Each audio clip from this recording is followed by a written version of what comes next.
The PBS Books Readers Club is celebrating our favorite books of 2025. Do not make it funny. So I'm writing away the first book, and suddenly the characters are making me laugh. And it made me mad enough that when I got back to my desk, instead of working on the thing that I was employed to do, I wrote the first chapter of Lessons in Chemistry. Anyone out there is thinking of writing and wondering, oh, I need to write a book, and how do I do that? Just write. There's a point in which I feel I'm full. I cannot keep reading any more, letters from such and such person to another person. I just will not do it. We're taking a look back at the unforgettable moments from this year's authors' interviews, insightful conversations, surprising stories, and plenty of inspiration. Plus, we'll reveal our favorite books from the past year.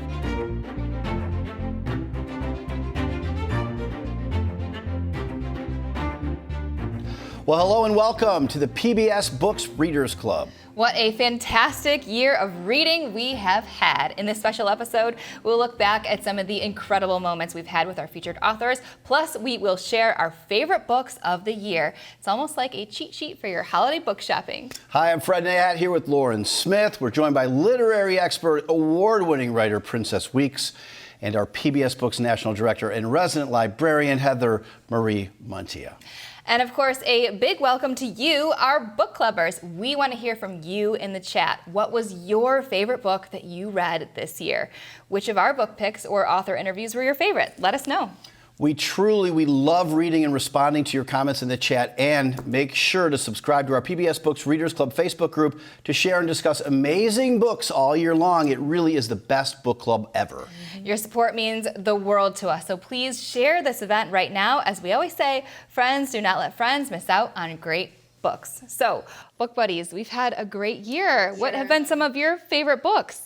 Well, I gotta say, being like the goth horror lover, I love The Bewitching. I found it to just hit every single mark in what I want from a gothic fiction. I love talking with Sylvia as well about it. And after I read this book, I went out and I bought 5 of her other books, because she writes a lot. She's working on a noir book next. So that book, just really, the texture of it, the writing, the flow, the different points of view, it was phenomenal, and I love her work. Okay, so I loved her as well. My favorite Mexican Gothic. You're black, you're like... I know, our darkness, our coven of 2. You know what, the character development in this was amazing. I'm not a fantasy horror girl, but I love this, and it maybe is my segue into that space. I loved the sisterly love component. I loved the ability for... she has these undertones addressing colonialism, racial inequality, and sexism, but it's about so much more. And the house. Creepy. It's so Disgusting. creepy, Yeah. so creepy. What about you? Oh, I've got a good one too. My favorite was Lessons in Chemistry. I've known about this book for a while, but I hadn't read it. And it was so much better than I expected. It's about Elizabeth Zott, who is this scientist in the 1960s, but as a woman scientist, she's not getting the credit that she's due. And so she sort of finds herself reluctantly hosting this TV show. It's about cooking, but she really makes it about chemistry, and it sort of helps other women find their own agency and power. And I thought it was a great read. And I love the time period of Lessons in Chemistry, which is also the reason for my favorite, The Women from Kristen Hanna. It invokes a lot of what happened in my childhood. It was a time of turmoil, the Vietnam War, conflict, but also explores these themes of women serving in war while not receiving recognition, and just some of the cultural references. I think Kristen and I are probably the same age. Just brought back a lot of great memories from Yeah, she was great to talk to as well. Really, really good. All right, stick around, because we're going to share our favorite books of the year. If you've still got holiday shopping to do, what's better than an amazing book?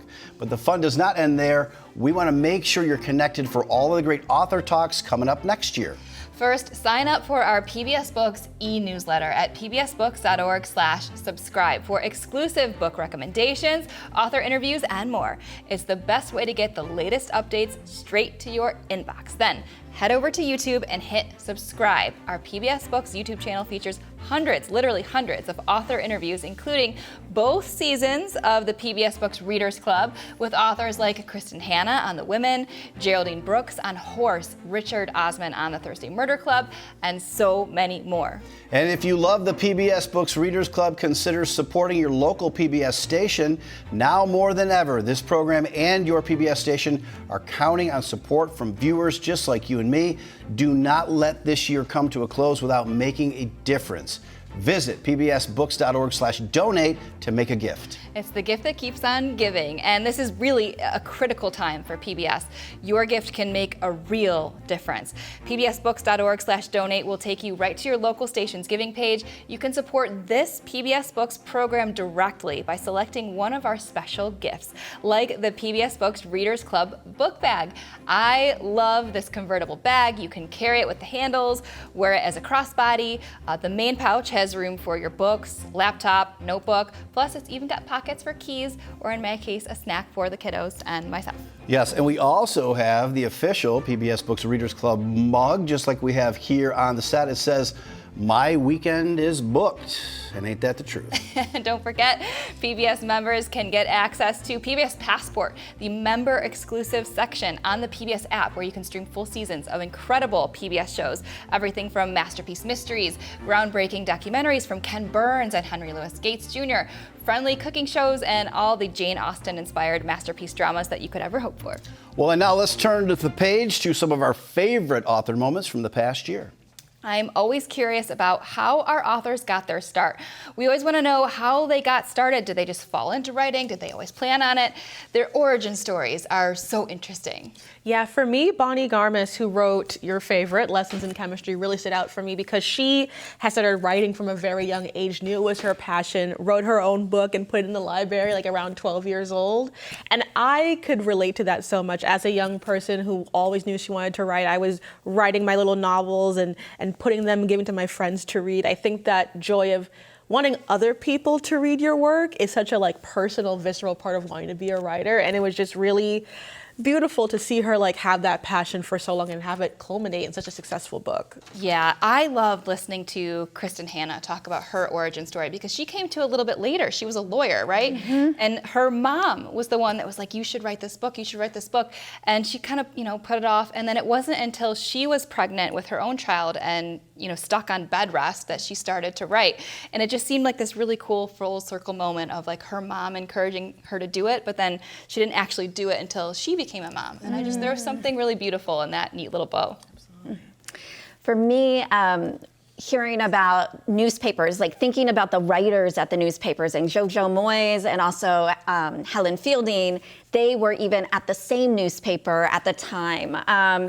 And Helen got her big break for Bridget Jones, and that really inspired Jojo to keep her hand at writing. And I think also in writing, that mentorship component is so important. And so as we think of origin stories, I also like to think about that. Well, similarly, Jill Hornby, Miss Austen, did not start writing till her early 40s, lost her job at 51, decided to become a novelist.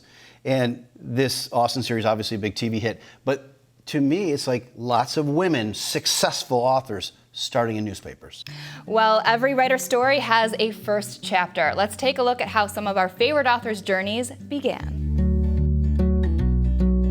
I was one of those little girls who loved to read and always wrote stories as children do.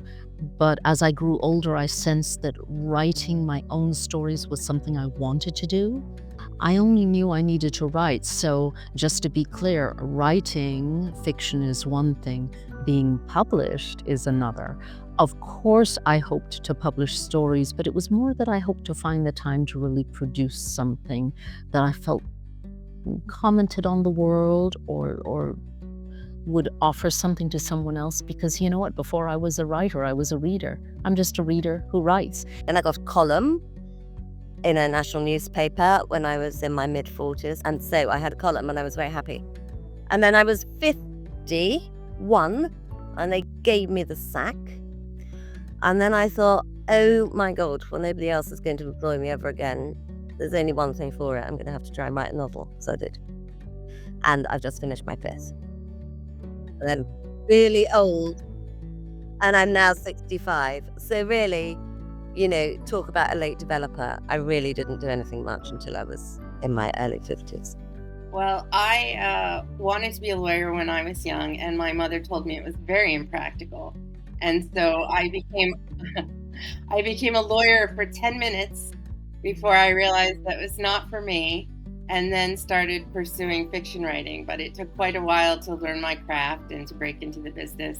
I was so unsuccessful for a long time before I was successful. I would write a book kind of every year to 18 months, and it would kind of just about do okay, but never quite lived up to the early promise. I look back and I think I have no idea how I did it, because I had a full-time job. I was working on a newspaper, which is not a kind of, relaxing job. And I had a baby. And I was going home, putting the baby to bed, and then writing. And now I look back and I think, my goodness, I'm asleep on a couch drooling at 9 o'clock most nights. I think I'm just one of these people that I'm going to keep trying something unless you give me a really good reason why I shouldn't. And nobody gave me a good reason why I shouldn't. So I just kept going. No two of our authors had the same start to their writing career, but as we also learned, no two have the same writing process either. So I love process, and usually I'm really, really interested in the research process. But for me, understanding how much Stephanie Dray and Laura Kamoy the research they had to do, the primary source material, all of the letters that they engulfed themselves in was amazing. And that was for America's First Daughter and My Dear Hamilton. Yes. Those were amazing bits of historical fiction work. Yes, for Absolutely. On the opposite end, I really loved Richard Osman from the Thursday Murder Club talking about just kind of going for it, just letting the entire thing unfold, and it being very character driven, because it's true, like a lot of crime novels have very similar plots, but you're in it for the detective, how they grow, how they change, the supporting cast. And I just thought it was really insightful that he ensures that his characters are really pulling you in every time, and that he leaves room for like adjusting who the killer is, because if you're doing a good mystery, everyone should have been able to kill the person. It's really like a great whodunit mentality. I just loved him in general, and like behind the scenes note, we had some technical difficulties with him, and he was so patient and kind and generous, and he hung with us. Yeah. And thank you, Richard. We love you very much. Well, talking about process research, clearly important, but Jojo Moyes and her Imagineering, to the point of writing down everything that's in the refrigerator of each of her characters, whether they get in a bar fight or not. It's almost, an actor would call it method, but she just sinks herself right into those characters' lives, and it shows through in the writing. I really enjoyed talking with Charmaine Wilkerson, who wrote Black Cake and also Good Dirt. And we were asking how she puts her stories together, and she sort of described it as like a wheel. And she takes different bits and bobs from different people and different things that happen in her life, and it all sort of comes together in her characters. I just found it so fascinating. And the way she talks, I could just listen to her all day. She has a beautiful voice. All right, let's peel back the process and see how some of these great books came to life. It's very much an inimical process. I often describe it as caterpillaring, that a caterpillar eats enough leaves and green material and eventually it's chunky enough to become a butterfly. And it's like that for me. There's a point in which I feel I'm full. I cannot keep reading any more, letters from such and such person to another person. I just will not do it. And then I begin the process. But there's no hard and fast rule. It's a question of do I have enough fuel in the tank? Am I ready to go? With this one, we drafted an outline together. We did a lot of the initial research together. And then we divided it up into chapters that we would each write. And initially, we actually wrote while we were on a Google video chat together. So Stephanie would be drafting chapter 1 and I would be drafting chapter 2. And then we would switch what we had drafted and edit freely. And I think the editing freely was one part of achieving a seamless voice. And the other was that we almost always accepted 95% of the other person's changes. But the one thing I told myself right at the beginning when I thought, I should write, I want to write a novel, I want to write something. I thought, don't make it funny. Whatever you do, you know what your instinct is. And that's joke, joke, joke. That's your instinct. I thought, do not make it funny. So I'm writing away the first book, and suddenly the characters are making me laugh. And suddenly something's happening, and Elizabeth says something that makes me laugh. And then I worked out, okay, I can do this, but I have one rule, which is the author is not telling any jokes. At any point in this book, the author does not tell a joke. The characters are making us laugh. The characters are saying things in character that are funny, and the juxtaposition between the two are funny, but at no point am I allowed to do a joke. I'm not a big outliner. I am lean toward being what we call a pantser. Go by the seat of your pants. You know, and there's a lot of upsides to that. I think you stay open to kind of a lot of different scenarios, and you get genuinely surprised by the things that happen sometimes. That's so fun as the author to be writing along and be surprised by your own plot twist. No matter how each author got their start, there is no book without a story. One of my favorite moments of every episode is learning what inspired the stories that eventually became these authors' novels. For me, I always get caught in rabbit holes. And so for Shelby to admit that the reason she wrote Remarkably Bright Creatures is because she fell into a rabbit hole about octopuses. I mean, that to me, I just was so shocked and inspired myself. Impressed. Inspiration can come from everywhere. Like, I really love Jane Austen. So when Jill Hornby was talking about not only wanting to shed light on the lesser known figures in Jane Austen's life, but also living in the house. Like, can you imagine like waking up, breathing the air that you know someone you respected definitely lived and bred and did other stuff in there. But I just thought it was really cool that she could live in the space that she was writing about, you know, because I feel like that is just inherently just like the osmosis of information. Like, That's the dream right there. It's so good. Like, get me at Thomas Hardy's house and I'll have a great time. Let's go. Well, to me, Charmaine Wilkerson, another example of a great female author who had started as a reporter, in her case, a sports reporter. Now, Good Dirt and Black Cake, stories of import and impact, depth of character. When you think about sports coverage, it has that element of being very descriptive, but also involving a lot of humanity. So it's the personal stories along with the stories of competition, and then the very statistical pursuit of sports. And it's just another one of the things that makes Charmaine, I think, amazing. Yeah, she's great. I also loved Richard Osman. He wrote the Thursday Murder Club.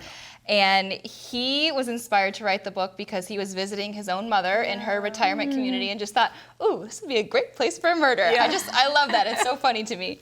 Very British. Well, for sure. Well, from the thought to shelf, let's hear about how these authors came about bringing their big stories to life.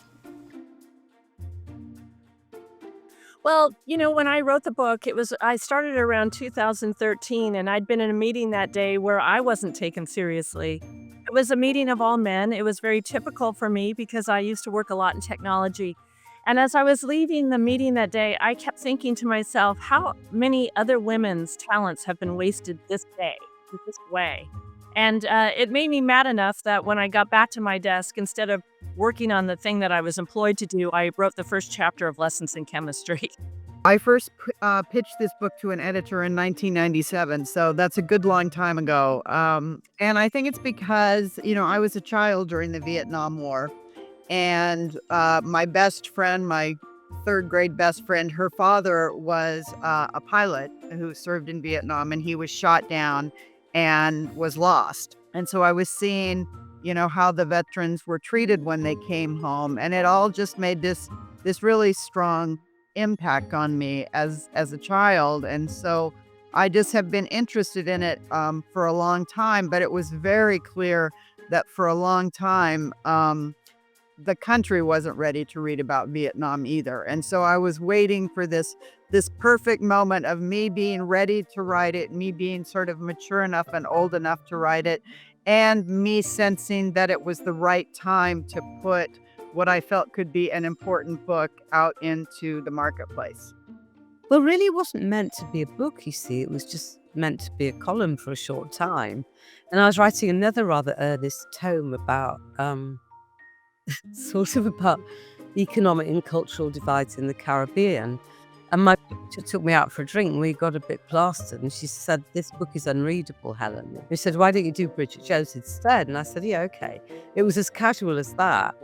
But all I had was all these columns and no structure. So the BBC was showing Pride and Prejudice at the time. And I, like the rest of the country, was in love with Colin Firth. And then I thought, well, why don't I just steal the plot from Pride and Prejudice? I don't think Jane Austen would mind. And anyway, she's dead. But also, what happened was Stephanie and I went to yet another writers' conference. This one was in New York City in the summer of 2015, I believe. Patsy's book had not even come out yet. I went with a friend to see this brand new Broadway show called Hamilton, an American musical. And at the intermission, I turned to my friend and then I said, "Eliza has to be the next book." The next morning, Stephanie and I had a meeting at our publishers. In the cab on the way there, I gushed about this. We brainstormed the novel. We pitched it to our editor that afternoon, basically. And then we were off. Before it even exploded into the big phenomenon, we saw the importance of Eliza's story. Now, books are seriously important to us, but that doesn't mean all of our author conversations were all serious. We had plenty of laughs along the way. We really did.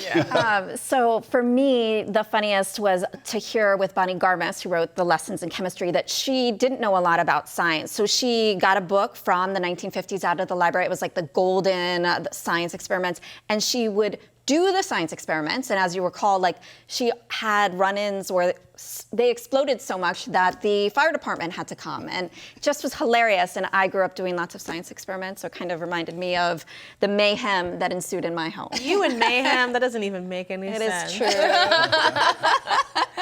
Oh my gosh. Oh, I loved Helen Fielding. She wrote Bridget Jones, and I had no idea how much of Bridget was based on her own self. Yes. She literally was in the middle of an interview with us and realized that she left a chicken in her oven from That was 5 days ago. And she gets her laptop and she brings it over to show us the chicken. I can relate. I would do that. It's something I would do. She was so excellent. And I really loved Jill Hornby referring to Mary Austen as a baddie and a cow.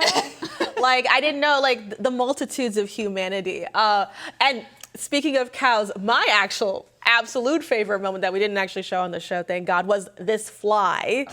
I was trying to ask, I was sitting here trying to be very zen, very stoic, and I can feel it on my face. Yeah. Flies on the side of my face. And then You held it together so well. And then it finally flew right here, and then someone, my hero, my gladiator, slayed it for me. It was, thank you. I think we were talking about Pride and Prejudice. And I was just out of here, Wickham. Let's go. Exactly. Amazing. Savage. You're welcome. I got you. Yeah, I just think you need to see that for yourself. And she says no twice to two very viable candidates because she just wants love. Wait, I have to get this bug off. Thank you. Oh It my keeps God, this fly is attacking. I know it's very distracting. Hold on. Gone. Got it. Thank you. You saved me. It had been harassing me the entire. I can't believe you got it.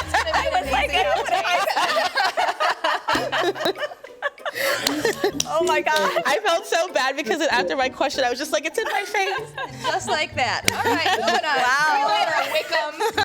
Okay, so I'm no longer allowed to say what the experiments were because they don't want people to come. People are going to do this, but I did use this book that has essentially been banned. It's the Golden Book of Children's Chemistry Experiments. It was released in the 40s or something, and they had to ban it because kids were blowing themselves up. Now I know why. That's the book I use, and so I did have 2 accidents in our kitchen in London, and both times the fire brigade came, and the second time they brought me a fire extinguisher of my own. Well, I think I always felt that words were the thing I sort of knew what to do with. And anyone who's seen me cook knows that it's not that far from the movies. I haven't, but I would love to. No, you really wouldn't. But I mean, I can actually show you here. There's a chicken that earlier today I just found in the oven, which Oh my God. Since I think Friday. So I just forgot. But That's fantastic. You can, to this day, go to the Mercado de Sonora in Mexico City and buy, it's a witch market, and you can buy ingredients for witchcraft. Now, they're not the same ingredients as 100 years ago. It has become very commercialized, and you will go and you can buy, it's very funny, my favorite ones are the soaps for you to like take a bath, and it says soap for love, for, you know, soap for sexy, for being more sometimes of a very attractive girl. Like I think I saw Marilyn Monroe one time, you know, like an unauthorized picture and a soap, and it says, you know, wash yourself with it and you will become instantly more beautiful and attractive to the opposite sex. And sometimes you look at that and it's like made in China. I'm not gonna lie, I recently visited a witch market just because I was trying to get inspired. I did not buy any love soap, so don't worry. Listen to You don't need it, Lauren. Yeah, is it available online? I love a good laugh, but let's round it all out with some quality advice from our writers. Whether it's about life or writing or anything in between, they certainly had some words of wisdom to share. Yeah, I loved Jill, and I loved, she said life is long, and she really alluded to you don't need to know what you're doing at 18. I always ask people, you know, hey, what do you want to be when you grow up? And sometimes the people are my age, and they're like, oh, like I'm already, and I'm like, no, I still am figuring it out, and so can you. And I think Jill really, her comments really go to all of that and help us to be the best version of ourselves and find ourselves. Absolutely. And we're so much better now than we were at 18. Thank sure. God for that. I really like Shelby's advice of there's no substitute for sitting your bum down in the chair, because as someone who writes, I have to tape that to my wall because I love to procrastinate, especially because I was like a straight B+ student with procrastination. So it's like it takes a lot of me to actually just sit down. But once you do it and you love what you're doing, it just comes out so much easier than you expect. So I think just get your butt in the chair and just, even if it's just gibberish, just write something down. I think that's just so important. We can't get out of our chairs because we're strapped in. Yeah, that's why I'm so Microphone, productive so here. We do a great job here. Well, the advice from Helen Fielding might help you because she said start small, like you're writing to a friend, and considering the idea of starting small in her career and her profile has resulted in multiple novels, multiple motion pictures. It makes it even more impactful and probably pretty sage advice. Just don't take our word for it. Here it is in the words of our favorite PBS Books authors. My grandfather was a cop, and he said to me, if you're ever called to a fight in a pub, make sure you're second through the door. And I think that's very good advice for life. First person gets beaten up, the second person's the hero. Friendships are important and that they need to be maintained because we all know, especially you guys were talking, when we're young mothers, when we're working women, it's really hard, but it's still, friendships require time and care like a marriage. And so I want to put this out there that not only can women help each other the way Frankie does in the end, but women can help each other along the way.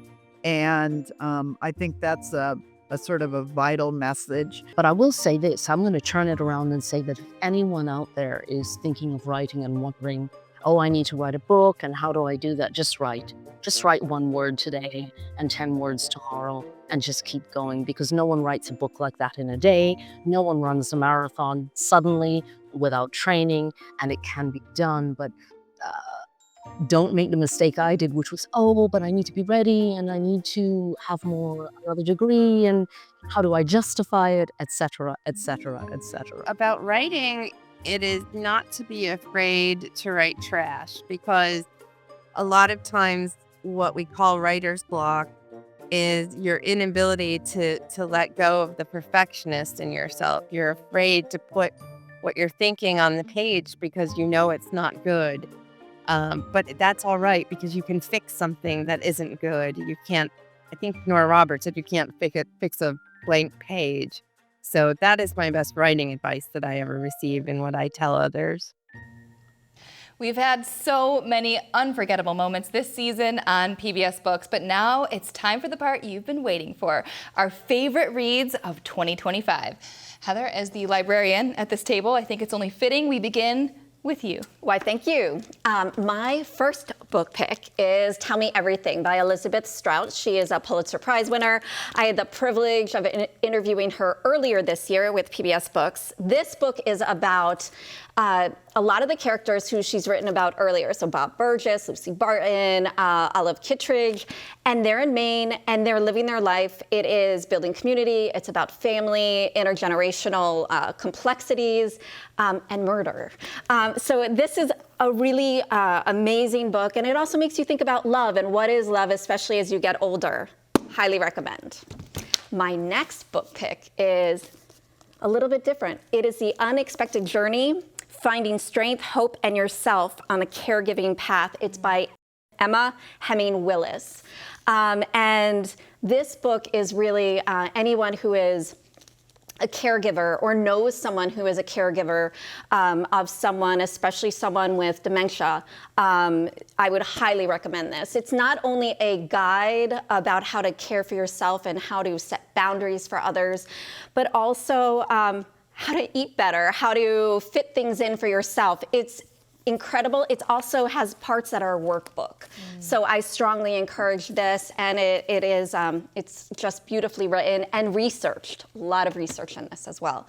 You know, I read this a few years ago when it came out, Ida B. the Queen. It's by Michelle Duster, but I read it again. I actually had the privilege of interviewing Michelle Duster at my library. She is the great-granddaughter of Ida B. Wells. This is a nonfic book. It is beautiful, obviously outside and in, but I delved into this right before.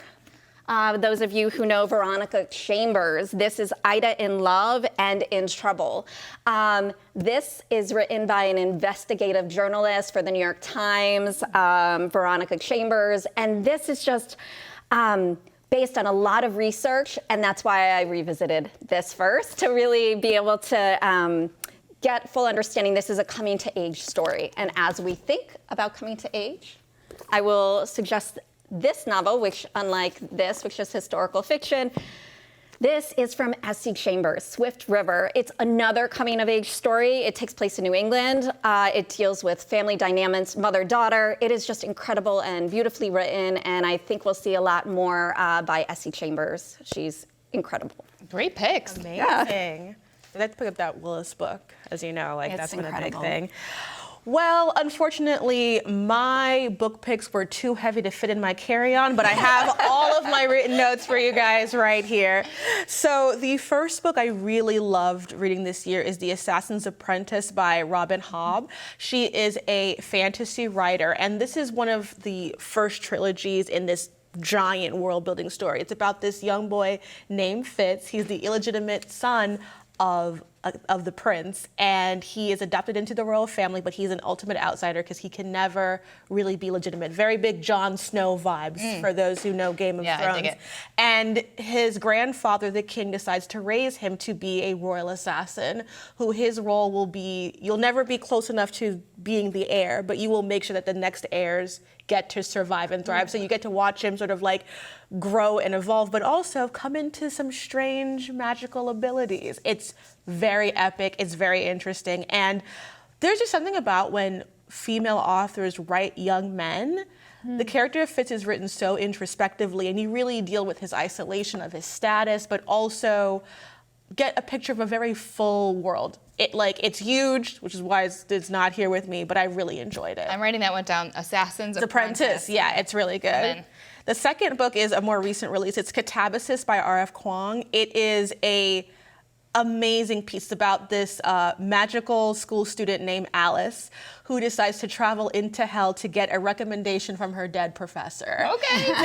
to complete her thesis. And it very much in taking from the kind of, because Catabasis means like journey into hell. It's a kind of story. So it's pulling from Dante, from Orpheus, and all of this different folklore of crafting hell into a world of its own making to have these characters go on the journey. So it's not just Alice, but also her main rival, who's a boy.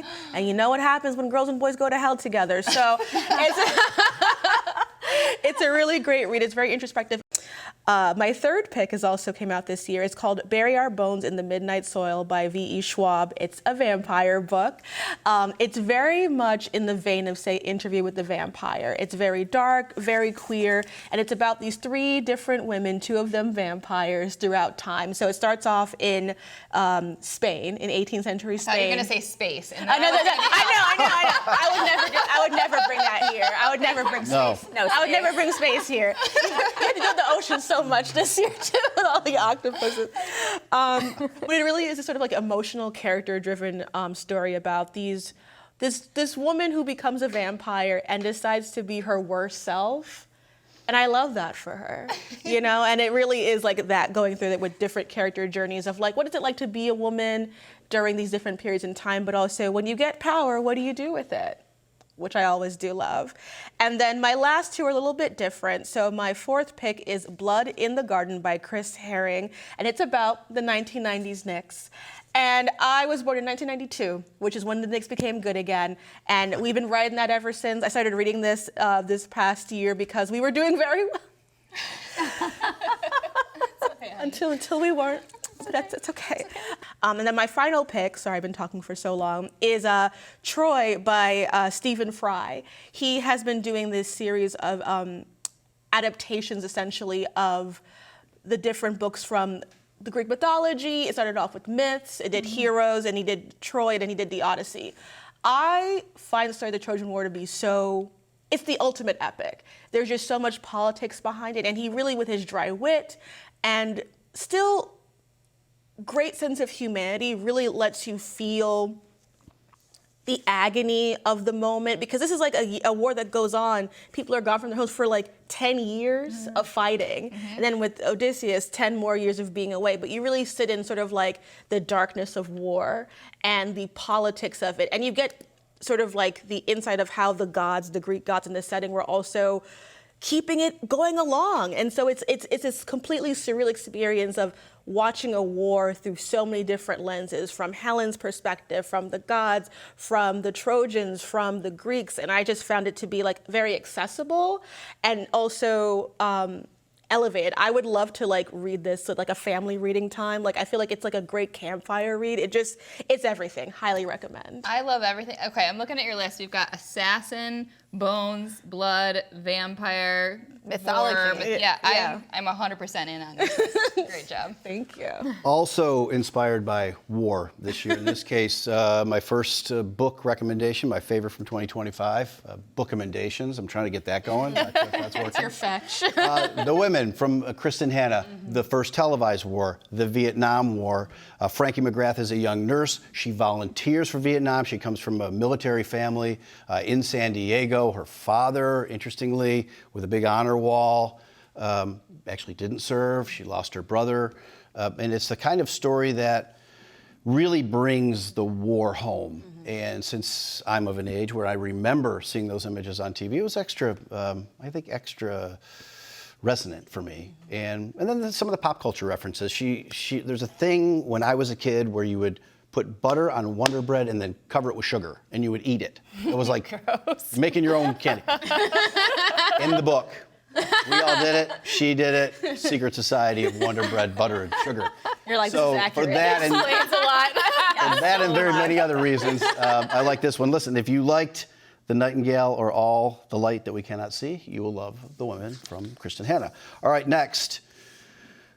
Jojo Moyes, We All Live Here. This was a really incredible story. I love the characters. Her stepfather, Bill, and the estranged father, Gene, who was an actor, and he rolls into town, and he's everybody's least favorite person. So we're eyeing some redemption from Gene. What about the Star Trek, pseudo Star Trek? Oh yeah, the Star Trek thing. It really does reinforce the idea, though, that anyone can find redemption. Yes. And that other people, while it may appear from the outside that other people kind of have it going on, like the other parents that pick up, or, you know, her husband leaves her for one of the moms that pick up, like everyone else has got it going on, but everybody's struggling. And, you know, the older I get, the more you realize that consciousness is a miracle, but it's also a curse, and everybody is struggling with that. So this is really great. If you're into great characters, both Living and Dead. This one's for you. If you liked Remarkably Bright Creatures or Lessons in Chemistry, Jojo Moyes, We All Live Here, awesome. We talked a little bit about this one, but I love it. The Thursday Murder Club. Oh, yeah. I did love Richard Osman, centering on the 4 residents of the retiring community, Elizabeth, Joyce, Ron, and Ibrahim, who meet weekly to investigate these crimes. It's just plain fun. Incredible writer, serious topics woven in, as you might experience at retirement communities. People dealing with issues of memory care, dealing with health care concerns, and of course, murder. But also all their backstories. This is what's really amazing to me is there's a part in the book where she says, I wouldn't have been friends with her 30 years ago, but since we're thrown together by circumstance, we have made these new friendships. And I think that's super inspiring. It is a cozy mystery of the genre, so we know what that's about. If you love Only Murders in the Building or Knives Out, Yes. you will love Thursday. Or Marlowe, too. That's Yeah, or another Marlowe, really for sure. good connection. So my final book, maybe a bit of a surprise, speaking of women writing young men, I got super excited when I heard The Outsiders was going to be turned into a Broadway-style musical. So given the films, given the cottage industry in Oklahoma around the film, I felt like the book needed a little bit more publicity and a little bit more love because that was the original fiction. S.C. Hinton's story of Ponyboy and Soda Pop and Derry and Johnny and Dally and the Socs and the idea of trying to fit in. It's really amazing. She was just a teenager when she wrote the book. I mean, that to me is the most incredible thing. It's a story that shaped my generation and generations heretofore. So I love reconnecting with this book. It was really amazing. If you love Perks of Being a Wallflower or Looking for Alaska, you will love The Outsiders. That's a great list. That's a great Well done. Well done. Okay, I have 3 for you. So the first is The Girls of Good Fortune by Christina McMorris. And this book is really interesting. It's about a Chinese-American woman. She is living in Portland in the 1880s, 1890s. And she is captured and forced into labor on a ship. And so the book sort of goes back and forth between her trying to escape the situation that she's in, because she's got to get back to her family, and also sort of reflecting and trying to piece together the events that led her to be there. So it's like you don't know how she's there or why, and then you're trying to follow along. It's a little bit of a love story, hopeless love story. I just felt like the whole time I was reading it, my heart was just aching for this woman who was in all of this trouble for no fault of her own, but her resilience was really inspiring, and I thought it was a really good story. So The Girls of Good Fortune, this is a really good one. My next pick came out this year. It's called The Great Man. If you're someone who loved The Great Gatsby, this is one you'll find really interesting. It's a retelling of The Great Gatsby set among LA's black elite, sort of post-war story. So take The Great Gatsby, put it in California, and add the complexities of race and mobility. It's really fascinating read. So I read this book and then I wanted to go back to Gatsby and sort of look at all the comparisons. I thought it was really fascinating, and a way it's richer because you have everything that you're dealing with in Gatsby, but then there's this extra layer of complexity. And I just thought it was a really interesting read. So The Great Man, read it. Okay, last pick. This one is unique. It's interesting. It's called Black Woods, Blue Sky. It is by Eowyn Ivey, and she's a Pulitzer Prize finalist. She's a New York Times bestselling author. She goes back to Alaska in this book. That's where she lives, so she writes about Alaska. And it's sort of it's like a modern day fairy tale, sort of take Beauty and the Beast and put it in Alaska in a modern day story. It's really interesting. It's about this woman. She's a young single mother. She's trying to take care of her daughter. She's tending bar in Alaska. It's just, she has this wilderness fantasy, which I can relate to, just escaping to the wilderness and leaving it all behind. So she meets this young man who is a little bit odd. He only speaks in the present tense. He's really kind to her daughter, but he's just kind of a weird dude, but they start to form a little bit of a bond, a little bit of a romance, and she decides to go live with this guy in his cabin that's way, way, way, way out there in Alaska in the wilderness. Everything's going great out there, but then she starts to realize, and her daughter starts to realize, that this guy is a little too one with nature. and maybe a little dangerous. So it sort of combines this fairy tale, this folklore, with a really modern story about like making ends meet as a mother, the complexities of the mother-daughter relationship. You get to see some of it from the little girl's point of view. And I thought it's really strange and really beautiful, and I hope you love it. Yeah, I'm gonna check those out. I trust any woman named Eowyn. Yes, agreed. That's a good name. So wilderness good, space not so good. No space, no submarines. Not for me. All right, book lovers, it's time to share your recommendations. What was your favorite book this year? Put your best of list in the comments right now. Your favorite book of 2025 might just be the one that makes another book clubbers year in 2026. And be sure to join the PBS Book Readers Club Facebook group to stay connected all year long. Well, those were some great recommendations. I'm sure our Readers Club members will be all over those. And remember, please support this program and your local PBS station at pbsbooks.org/donate. We've experienced so much joy here on the PBS Books Readers Club, so please give what you can, because your support helps keep events like this going. If you're watching on Facebook or YouTube, just click the link in the description or comments, or visit pbsbooks.org/donate. And you'll be taken to your local PBS station's donation page, where you can find some PBS Books swag as our thanks for your donation. One of the gifts you can receive is an official PBS Books Readers Club book bag. Classy and durable, the bag is just the right size to carry around your favorite books. Yeah, I love to tote it around. I can fit at least 3 books, no, probably 4, maybe even 5 thick novels home from the library myself. I have tested it. It's great. Well, you can also choose the official PBS Books coffee mug. My weekend is booked.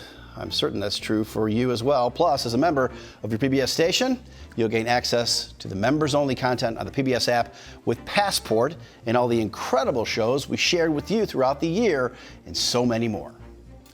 And everyone can help by sharing this video with all your friends and by giving us a like or a love. And be sure to join the PBS Books Readers Club Facebook group for ongoing book recommendations and discussions.